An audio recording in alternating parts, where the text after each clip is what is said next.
Di krîza Sûriyeyê de gelek pirsgirêk hatin holê, yek ji wan jî kêmbûn û bihabûna derman, ji bo vê yekê jî heyva sora Kurdî navenda xwe li bajarê Dêrikê vekir û dergehê xwe ji bo pêşwaziya nexweşan vekiriye. ام هیوا سورا کردیا باجار دیرکه ایرو مدی پیوستی هاش بو ملت ما ام بکن خدمتک تندرستی جواره پیشکش بکن و وکم زان تندرستی هری گرنگ هری محمد جیانا ملت ده و ام تیدا خدمتا زاروکات کن خدمتا کسی ختیار دکن خدمتا جنه دکن چ پیوستی وای تندرستی هبه چ پیوستی وای درمان هبه ام جواره پیشکش دکن و ناوند دام بتایبات به فرقای به جدای چ کسی تی کبه ناوند دام ام حمی وکه حساب دکن ام خدمتا وا دکن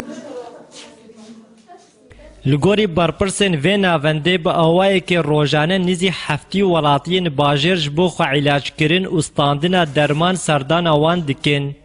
û welatî jî ji hêla xwe ve karê vê rêxistinê bilind dinirxînin.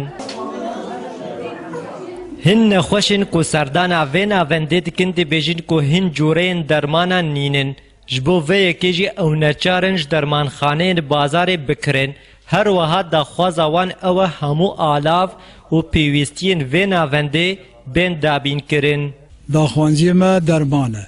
Em nexweşî. Wallah em feqîrî ji me nayê Xwedê em bikirî. Xwedê ne ji vê xêriyata bi Xwedê em nîvê me bê dermanî wê miret. Ji me nayê em bikirî. Vêca em hîvîkê bila cihazê mezin bînin. Ve cihaz nîne. No me emeliyat bike ka cihaz. بلا جهاز بینو بلا درمج مرا زعب بکه و خودت تش نای کری بلا سعیدان سر وی تمینیه والله فرمانا ما امی باستی